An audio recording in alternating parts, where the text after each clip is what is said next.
Hello, healing warriors and healers. So I'm stuck in bed this week. It's the third day after the procedure I had called a catheter stress test or CPAP, which they do to try to figure out what causes post-viral autonomic dysfunction, what's going on. So they found out I have preload failure to the heart and some other things that they're still working on figuring out. But as I'm stuck in bed, I thought I would make a little video for you guys. It's a picture of me, my catheter, and I think I had twice as many tubes going in me or electrodes on me before I even took this picture. This is me in the recovery room, and I still have a lot of tubes. They got tangled up like Christmas lights. But while I'm sitting here, or mainly lying here for the most part the past 3 days trying to recover, I'm looking at my bike. I want to ride my bike. I just know it's too much now, and even though it's frustrating because I worked myself up to go out for a walk around the block, and it's so nice out, but I can't do that right now. So I realized, like, we're always trying, especially, even when we're not sick. But when we're sick, we're trying that much harder, right? We're trying to get better. We're trying to balance our life with rest and responsibilities. We're trying to walk again. We're trying to breathe. We're trying to feel hope and encouragement. There's so much trying. And when I think about it, it makes me feel even more tired, all that trying. Until we're actually crash or given the moments where we don't need to try, we just be. And so recovering from this kind of like day surgery procedure is helping me just be. Learning the art of just being with myself, doing nothing. And as I be, I'm with the wholeness of me, just being with the wholeness of who I am, all that I'm experiencing. And that includes my racing thoughts, and it also includes the emotions that come up being stuck in bed, just being frustrated from this whole experience for five and a half months. And so many times I've had people tell me they compartmentalize their feelings, and we all do that with our emotions sometimes to make it through the day. But when we're experiencing the art of being, it's also allowing ourselves to experience those emotions. We can't push them down forever because our mind and our body feel it. Even if we try to consciously put it away, it's still being felt. But we need to acknowledge it. So this art of being is acknowledging our emotions, allowing ourselves to feel our emotions because it's a part of who we are. And if we allow ourselves to feel them, it also can help kind of bring them to the surface and release them, whether it's through crying or writing, drawing. But it's so important because when we push it down, it can create more tension and dis-ease in ourselves. So as I was lying down and trying to work with my emotions, if you'd like, I invite you to also do this with me. So you can relax in a comfortable position or lie down in bed, recline. Keep your eyes open or closed. Just feeling your body supported, as we always do, feeling the support on your back, support on your buttock bones, and your feet. And that anchor that you have. And even feeling, if you've done the safe place exercise, just bringing to mind an image of something that feels safe, where you've been on vacation, an image you make up, perhaps a person or a pet. Just bringing yourself another resource that you can always rely on and go back to.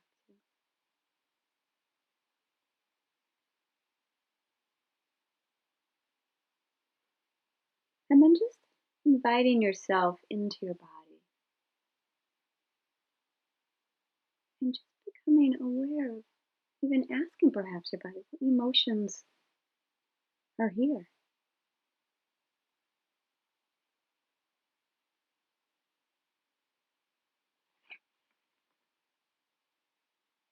Perhaps thinking about this, this difficult situation that we're in, that you're in, that you're experiencing. And as you think about this experience, just like I'm thinking about the frustration of being stuck in bed,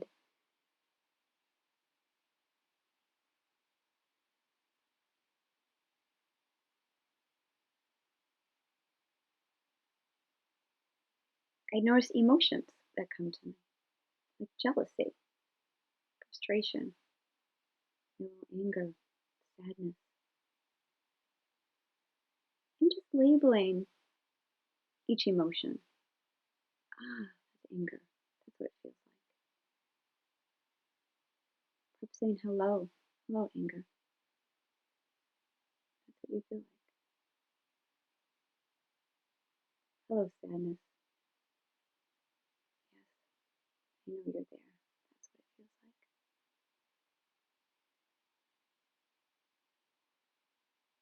Taking some time to notice.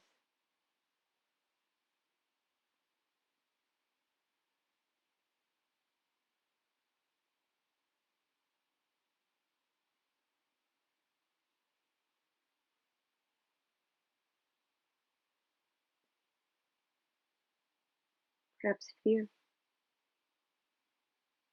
Recognize and feel fear. And picking an emotion, just one emotion. Perhaps the strongest emotion, perhaps not. See if you can lean into that emotion, into just experiencing it a little. Leaning into the outside of it, perhaps, just like the outside of a pancake or a circle. And just hello. I acknowledge you.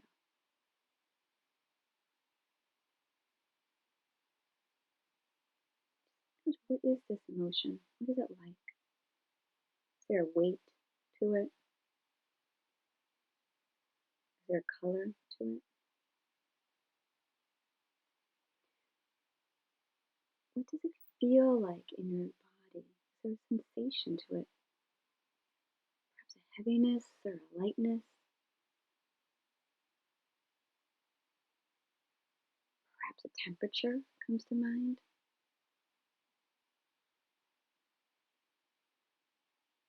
Or a texture? And how big or small does this emotion seem?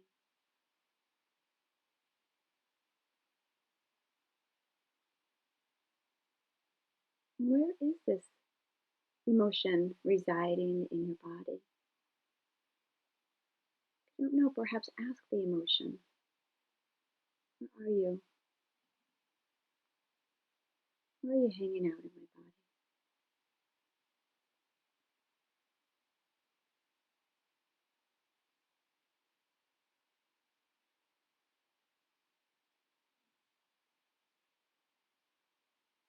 And as you go to this area in your body, perhaps you may think it's all of your body. Perhaps it feels like that. And just seeing if you can soften into this area or all of your body. Just softening into the muscles,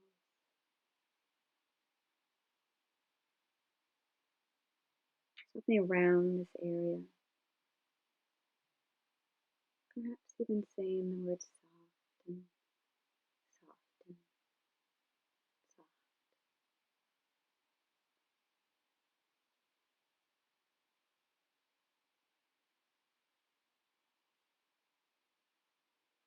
And then asking emotion, naming the emotion. What do you want me to do with you? What do you need?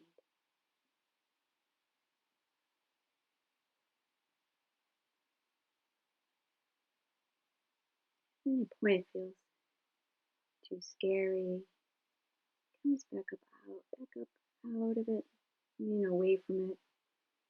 Perhaps bringing your awareness back to your safe place or to your feet, and then going back to the emotion, just saying hello.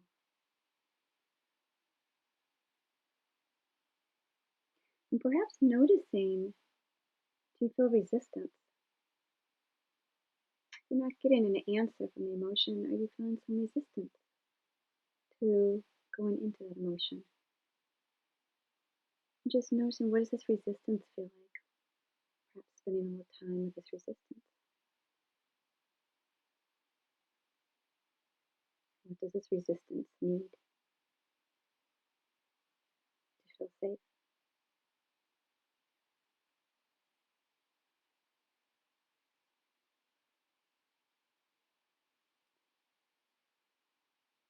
And then perhaps gently putting your hand on the area where the emotion resides. If you feel like it's your whole body, just hugging, giving yourself a hug. Just a hug. Or putting your hand on the area. Put my hand right here, where the catheter was, and it's painful. I feel like a lot of emotions have come up. And just gently caressing it. Just giving ourselves that gentle touch, the support of loving, compassionate touch. And even that hurts. So you know what? I'm going to go outside of that area and just hold the space, holding space for that area and that emotion. And just noticing how this feels, holding space, caressing your body, holding loving kindness and compassion for your body, for the emotion, for yourself. As you allow yourself to be the art of being with all of you, with this emotion too.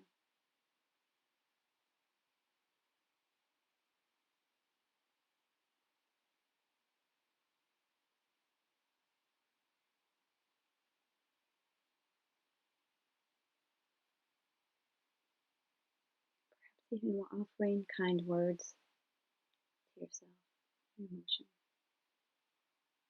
I'm here for you. I know this is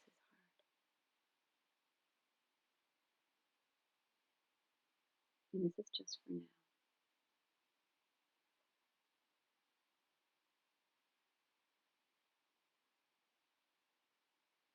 As we increase our relationship with our emotions, we increase and bring the space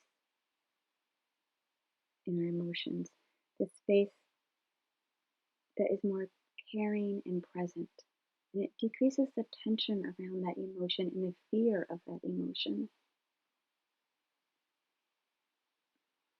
As well, it decreases our identification with that emotion. When we go, our emotions are energy in motion. They're not meant to get stuck within us. So when we start feeling them, allowing ourselves to feel it in a way that feels safe and comfortable for you, all at once, or perhaps a little at a time. But acknowledging what you're feeling in this difficult time.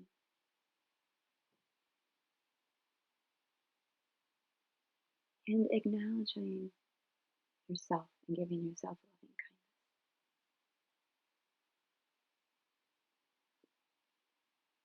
So as we're all on our healing journey, there's going to be a lot of emotions, a lot. And that's okay. It's not being angry at ourselves for having these emotions. It's fine to be jealous of other people. It's normal to have emotions, right?